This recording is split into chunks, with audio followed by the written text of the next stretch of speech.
Assalamualaikum pemirsa. Alhamdulillahirrahmanirrahim. Wabihi nasta'in wa ala umuri dunya waddin. Assalatu wassalamu ala asyrafil anbiya'i wal mursalin wa ala alihi wa sahbihi ajma'in. Amma ba'du. Para pemirsa, Menteri Sosial Saifullah Yusuf atau kerap disapa Gus Ipul memberikan klarifikasi terkait perkataannya ya yang mau menggalang dana untuk bantuan bencana di Sumatera. Ya, semuanya harus izin ke pemerintah. Nah, Gus Ipul menegaskan pada dasarnya pemerintah tidak melarang adanya penggalangan dana yang dilakukan oleh masyarakat. Bahkan justru memberikan apresiasi atas sikap tersebut. Namun, Gus Ipul mengungkapkan bahwa ada undang-undang yang memang mengatur bahwa penggalangan dana perlu memperoleh izin. Nah, apakah semuanya harus izin, termasuk artis itu harus izin dulu ke pemerintah? Nah, apa urgensi dari aturan perizinan ini? Apakah memang harus didukung? Untuk masnya kami terhubung dengan eh, Bung Erwin Permana. Assalamualaikum Bung Erwin. Assalamualaikum warahmatullahi wabarakatuh, Bung Nanang. Baik, Bung Erwin, ini kan masyarakat di Sumatera yang terdampak musibah ini kan butuh bantuan cepat ya. Nah, Ya, butuh bantuan cepat. Kemarin juga ada kejadian harus bawa kakak dulu mau dapat bantuan. Padahal kan rumahnya banjir ya, kakaknya mungkin ikut hanyut dan lain sebagainya. Nah ini kalau mau ngasih bantuan ke Sumatera itu harus izin dulu ke pemerintah. Ini bagaimana, Bu? eh, itu logika yang eh, berbahaya jalan pikiran seperti itu. Sebab bagaimanapun yang namanya regulasi itu untuk menyelamatkan nyawa manusia gitu. Jadi ketika misalnya ada orang yang telah menjadi korban, maka fungsi regulasi itu adalah menyelamatkan nyawa manusia, memfasilitasi, bukan menempatkan regulasi itu di atas nyawa manusia. Ya, ini sudah jelas. Misalnya orang yang menjadi korban, sekian banyak korban, ya masih kita berbicara berkaitan dengan administratif, regulatif, ya. Padahal korban telah bergelimpangan di lapangan, misalnya aroma mayat telah sedemikian memburuk, misalnya. Terus kemudian kita masih sibuk bicara berkaitan dengan regulasi. Artinya apakah kita ingin menempatkan regulasi itu di atas para mayat itu gitu. Tentu tidak. Tapi kalau logika seperti itu ya begitu. Ya ingin menempatkan regulasi di atas eh, nyawa manusia. Tentu satu tata pengelolaan negara yang tidak baik kalau demikian adanya gitu. Nah, akhirnya memang orang akhirnya kan membaca. Sebetulnya di balik statement itu sebetulnya ada apa? Ya, ada apa di balik statement yang disampaikan oleh Saifullah Yusuf, ya Gus Ipul ya. Ada apa di balik statement? Akhirnya orang menangkap semacam sinyal, sinyal eh, apa ketakutan gitu. Sinyal ketakutan dari penyelenggaraan negara sendiri takut perannya itu kemudian diambil sama orang lain. Jadi dianggap para penolong ini sebagai pesaing, bukannya kemudian menganggap ketika misalnya inisiasi dari tangan-tangan dingin, dari hati-hati yang lembut, dari sama anak negeri ini untuk saling membantu, bukannya kemudian pemerintah mengapresiasi, terima kasih telah membantu meringankan, mungkin kami agak terlambat sedikit, akui saja, itu jauh lebih elegan, jauh lebih mendapatkan apresiasi dari publik, ya, ketika melakukan hal itu gitu. Ya, kami mungkin agak terlambat, tapi kami pastikan ke depan eh, apa korban akan mendapatkan tempat tinggal yang layak jika mereka di pengungsian. Jika mereka korban akan diurus secara baik, adapun keluarga ditinggalkan akan diberikan hak mereka gitu. Negara kami pastikan turun tangan. Bukan kemudian saling mengkritik orang yang telah nyata berbuat gitu. Ini maunya apa? Kita kan juga bingung jadinya. Ketika misalnya ada orang yang bicara, itu dikritik sebagai tukang kritik. Sekarang ada orang yang berbuat dan dikritik juga gitu. Jadi tugasnya apa? Mestinya negara itu memfasilitasi, memberikan solusi atas tragedi yang ada ini justru menjadi mengkritik gitu. Mengkritik apa orang yang telah melakukan action. Ini satu hal yang tidak baik menurut saya. Demikian, Bung. Iya, Bung, ini kan Bagaimana kita bahas tadi ya, ini sebenarnya ada apa ya, ada apa di balik regulasi ini kok tiba-tiba kemudian kalau sumbangannya itu, donasinya itu di atas 500 juta itu harus ada audit dan sebagainya. Sementara ya dengan bantuan yang ada sekarang, ngirimnya aja susah kan gitu ya. Bahkan di awal-awal bencana itu sampai harus dijatuhkan dari atas kan gitu ya. Ini sebenarnya mohon maaf ini ada apa dengan bangsa ini? Ada apa maaf? Ada apa dengan pemerintah ini kok apa seolah-olah nggak mau di ini ya nggak mau disalib, nggak mau didahului. Dianya maunya di depan tapi tidak bisa melakukan mitigasi bencana. Nah ini ada apa sebenarnya Bung dari keruwetan carut marutnya penyaluran bantuan ini kan gitu. Artinya, mudah kita membaca ini sebetulnya ada eh, apa pengelolaan negara antara satu lembaga dengan lembaga yang lain dan tidak terkoordinir dengan baik. Jadi koordinasi di antara lembaga negara itu tidak utuh. Di awalnya kita kan seperti Daniel gitu ya, mencoba untuk mengabaikan bahwa bencana ini kecil aja kok, hanya riuh di media sosial saja, tidak seperti yang diberitakan. Kan begitu-begitu kan informasinya. Padahal korban telah jatuh banyak gitu, malah kemudian berusaha untuk eh, apa menegasikan, menutupi fakta yang terjadi. Akhirnya kan Presiden juga menganggap ini nggak terlalu besar kejadian ini. Baru kemudian kan kita mengetahui bahwa Presiden baru mengetahui betapa besar kejadian ini. Itu kan informasi setelah Safri Samsudin turun ke lapangan, gitu. Nah, adapun sebelum-sebelumnya para menteri ini berusaha untuk mengecil-ngecilkan ya apa yang terjadi ini, ya ini tidak sebesar di media sosial gitu ya, jadi mencoba untuk menutupi eh, apa kejadian ini ini dengan mencoba untuk menegakkan benang basah lah kira-kira seperti itu. Padahal ini fakta di depan mata ini sudah akui saja, yuk kita berbenah gitu kan. Nah itu satu, jadi ada komunikasi yang tidak sinkron di antara lembaga negara sendiri. Ya. Eh, yang kedua, kalaupun misalnya mau dilakukan audit saja lah, tapi selamatkan dulu nyawa orang yang menjadi korban ini. Ya, nanti dulu bicara berkaitan dengan audit itu. Tapi nanti sajalah. Jangan kita ribet dengan soal-soal seperti itu. Ya, bagaimana kalau misalnya yang menjadi korban itu misalnya keluarganya Pak Saifullah Yusuf, ya yang menjadi korban di situ.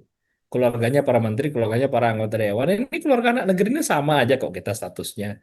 Semuanya sama-sama nyawa. Yang satu nyawa itu setara dengan nyawa yang lain. Di sisi Allah Subhanahu wa taala ketika misalnya ada satu orang yang meninggal, maka lebih baik runtuhnya Ka'bah dibandingkan dengan meninggal satu nyawa itu gitu. Jadi begitu berharga nyawa seorang muslim di sisi Allah Subhanahu wa taala. Jangan kemudian kita ribet soal-soal administratif lah, ya soal-soal audit lah, lebih dari 500 miliar, maka ini perlu nanti dia audit, silakan sajalah audit. Ya tapi nanti dulu kalaupun mau diaudit, ya apa perlunya diaudit ketika memang itu adalah sumbangan ya dari masyarakat dan diberikan kepada masyarakat yang lain. Kok nanti kita jadi ribet, misalnya Mas Danang kaya raya misalnya, ya punya kekayaan 100 miliar misalnya, ingin memberikan 10 miliarnya ke tetangganya misalnya, audit dulu sama negara. Masa kita mau berbuat baik juga mau diaudit gitu. Ya, ini kekayaan kita pribadi, mau kita bagi-bagikan sama tetangga gitu, apakah perlu diaudit? Ya mestinya diberikan piala itu, diberikan award ya sebagai eh, pem- sedekah, pemberi sedekah terbesar negeri ini, biar orang lomba-lomba sedekah. Ya diberikan semacam penghargaan terhadap mereka yang mau berpartisipasi di dalam upaya untuk membantu para korban ini. Diapresiasi mereka, bukan kemudian mereka dicela, dikritik, dihalangi, diaudit, dan ditakut-takutin gitu.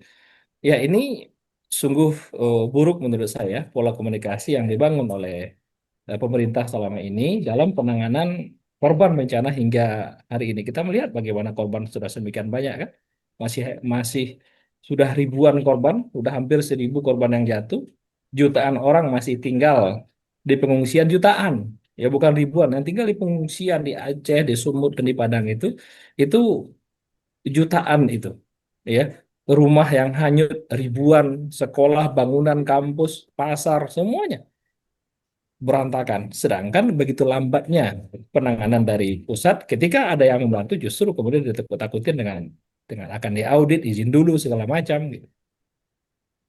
Itu tidak baik. Demikian, Bung. Nana. Baik, Bung. Ini kan setelah tadi ada carut marut terkait dengan masalah donasi. Toh kedepannya kita harus move on kan ya, move on. Masalah donasi kita minta pemerintah supaya dipermudah lah, nggak ada lagi keribetan. Move on lah, jangan sampai kemudian Indonesia ini yang dulu terkenal sebagai Zamrud Khatulistiwa, kemudian sebagai paru-paru dunia ini kemudian dirusak oleh nafsu serakah para oligarki yang disebut sebagai netizen ini udah tidak memperhatikan lagi nilai-nilai negeri ini kan gitu. Ini bagaimana ke depannya, Bung? Kita lihat ya dari Basarnas, dari apa BMKG itu sudah melakukan proses preventif kemudian kuratif. Nah, cuma di antara ini itu ada yang miss, udah tahu mau ada bencana tapi tidak melakukan apa-apa gitu. Gimana, Bung? Ya, tentunya terhadap korban yang telah berjatuhan ini harus segera diberikan solusi. Ini yang paling mendesak ini. Mereka yang sakit harus segera diobati. Mereka yang kehilangan tempat tinggal harus diberikan solusi, misalnya tempat tinggal permanen. Tentunya gedung-gedung yang rusak harus diperbaiki, jalan yang putus harus disambung, jembatan yang telah terputus harus kembali diadakan, kebun-kebun yang rusak harus segera kembali dilakukan rekonstruksi, rehabilitasi kembali. Ini yang paling mendasar. Nanti dulu lah pemerintah misalnya mengalokasikan anggaran yang besar berkaitan dengan anggaran program makan bergizi gratis misalnya ya atau proyek strategis nasional. Bagaimana kita mau bercerita berkaitan dengan proyek strategis nasional ketika bagian dari anak negeri kita ini masih ada yang sekarat ya di depan mata kita bencana segera tetapkan bencana ini sebagai bencana nasional sehingga seluruh instrumen pemerintah nanti itu bergerak untuk menangani kasus ini. Semua lini, ya semua program Kementerian Dalam Negeri, TNI, Polri, semuanya tatapan matanya itu adalah penanganan terhadap bencana ini. Ya Kementerian Perhubungan, dan semuanya lah, ya. Eh, yakni untuk menangani ini dulu nih. Ini yang paling mendesak ya di tiga provinsi itu termasuk juga provinsi-provinsi yang lain yang ada di Jawa misalnya berkaitan dengan dampak meletusnya Semeru. Ini begitu banyak bencana di kita ini di Indonesia ini, maka bencana yang sudah terjadi ini segera diatasi itu satu. Yang kedua, bencana ini tidak berdiri sendiri. Kita paham bahwa orang mengatakan bahwa banjir itu terjadi karena hujan yang sedemikian panjang, berhari-hari, puluhan hari. Nggak akan ada masalah dengan hujan yang berhari-hari itu. Bahkan hujan berbulan-bulan, bahkan sepanjang tahun hujan, selama ekosistem alamnya masih bagus. Ya, selama hutannya itu masih bagus, masih terawat dengan baik. Mau hujan sepanjang tahun aja nggak ada karena masalah, nggak akan pernah terjadi banjir. Selama ekosistem itu masih terjaga. Terjadinya banjir ini artinya ekosistem rusak. Ya, artinya telah terjadi kerusakan ekosistem. Maka ini menjadi pelajaran ke depan, jangan lagi merusak ekosistem. Jangan lagi ketika melakukan aktivitas pembukaan lahan, penambangan misalnya, terhadap hasil perut yang ada di perut bumi, penambangan energi, batu bara, nikel, segala macam itu, maka harus diiringi dengan analisis mengenai dampak lingkungan yang konkret dan real dijalankan. Nggak cukup hanya sebatas di atas kertas atau malah tidak ada sama sekali analisis mengenai dampak lingkungannya. Ya, pohonnya diambil, lahannya dibuka, isinya dikeruk, itu habis itu ditinggalkan. Ya, jadi terjadilah gini sekarang. Kalau begini siapa yang untung? Semuanya rugi kan? Masyarakat rugi, negeri ini rugi. Kalaupun ada yang untung, yang mereka yang mengambil hasil bumi itu, ya yang serakah luar biasa itu, gitu, tanpa kemudian bertanggung jawab sama sekali dan ini buruk gitu. Nah, ini semuanya terjadi tidak lain tidak bukan adalah karena memang ada satu paradigma pembangunan yang dibangun di atas landasan ideologi kapitalisme sehingga kemudian memberikan regulasi yang luar biasa besar terbuka ruang bagi para eh, oligarki misalnya para pengusaha misalnya pembabat hutan untuk kemudian menguasai alam, menguasai energi, menguasai hutan gitu tanpa tanpa pertanggungjawaban yang memadai. Ya mestinya ke depan itu, kalaupun misalnya ada proses penggalian terhadap hasil bumi, penggalian terhadap energi, maka harus dilakukan mengenai analisis mengenai dampak lingkungannya, tidak kemudian dilakukan secara secara serampangan, sehingga hal yang sama tidak berulang lagi, cukup kapoklah kita. Ya kok nggak kapok-kapoknya sih, sudah sedemikian musibah, sudah ribuan jatuh korban korban di negeri ini. Kenapa kok kita tidak kunjung juga mengambil pelajaran di satu musibah dari satu musibah kepada musibah yang lain? Sudah saatnya lah kita melakukan taubat yang sebenar-benarnya taubat, ya, taubat nasuha. Ya, dengan cara apa? Dengan implementasi sistem yang lebih baik yang berasal dari Allah Subhanahu wa taala. Yakni Islam itu sendiri, ya ini akan memanusiakan manusia, menjaga hutan alam itu senantiasa lestari sehingga dari generasi ke generasi hidup itu dipastikan ekosistem itu tetap ada ke depan. Sekarang ini kan sudah terancam nih ekosistem ini, bukan hanya terancam, bahkan jangankan generasi yang akan datang, generasi sekarang aja udah penuh dengan kecemasan kan? Udah banyak yang meninggal, ya, betapa banyak orang yang meninggal di Aceh itu misalnya orang yang telah merencanakan pernikahan besok misalnya, meninggal dia, nggak ada generasi yang lahir berarti kan. Betapa banyak misalnya ibu-ibu hamil ya rencana mau melahirkan bulan ini meninggal dibawa oleh banjir yang sedemikian besar gitu. Akhirnya kan nggak ada generasi yang lahir, terputus sudah generasi ini ya oleh akibat bencana ini gitu. Nah ini sebuah kejahatan. Ya ini harus segera dihentikan oleh kita bersama. Oleh kita bersama. Maka akhirnya yang terakhir kita harus membangun kesadaran bersama. Negeri ini nggak baik kalau kalau kita tidak bersama-sama yang melakukan. Kalau bukan kita, emang siapa lagi yang peduli terhadap kondisi rusak yang ada? Emang kita harus bersama-sama. Nggak bisa sendiri-sendiri satu dua pihak bersama-sama. Ya, karena negeri ini negeri kita bersama, bukan negeri satu dua orang saja. Begitu juga ketika terjadi kerusakan, karena dampaknya itu bersama. Nah, maka yuk sabar, tobat bersama, bangkit bersama, bangun bersama, sadar bersama, ya untuk meninggalkan jejak-jejak kapitalisme di negeri ini yang memang sudah terbukti merusak, ya, memproduksi kerusakan setiap hari gitu. Saya kira demikian, Bung Nanang. Ya, ya, baik, luar biasa sekali, Bung. Ya, kita melakukan ini semua dalam rangka memberikan sumbangsi terhadap ya negeri ini termasuk dalam rangka penanganan bencana.